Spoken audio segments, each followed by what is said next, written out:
Have you ever wondered why some countries appear wealthier than others? Could the secret lie in the enigmatic concept of gross domestic product growth rate? Today, we unravel this economic conundrum. Firstly, let's demystify GDP. GDP, or gross domestic product, represents the total monetary value of all final goods and services produced within a country's borders in a specific time period. It's like a country's report card, showing its economic performance. So, what about the growth rate? Well, the GDP growth rate is a measure of economic expansion or contraction. If a country's GDP is rising, the economy is in good shape and the nation is moving forward.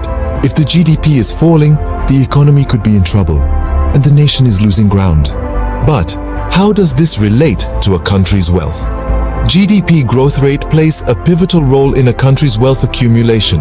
When a country experiences positive GDP growth, it means more production is happening, more jobs are available, incomes are rising, and people can afford to buy the goods and services they need or want.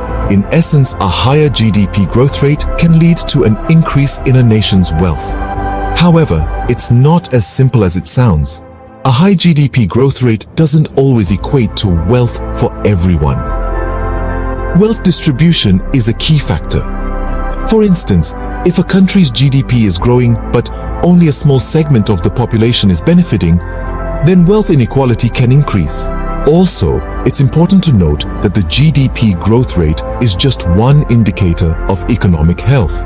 Other factors like inflation, unemployment rate, and levels of national debt play significant roles in a nation's economic well-being. So, let's summarize. GDP represents the total value of goods and services a country produces. The GDP growth rate indicates whether a country's economy is expanding or contracting. A positive GDP growth rate often leads to wealth accumulation, but it doesn't guarantee wealth for all.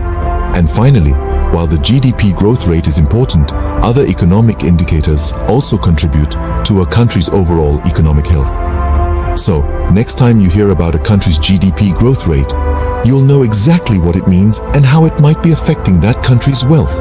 It's just one piece of the larger economic puzzle, but it's a crucial one nonetheless.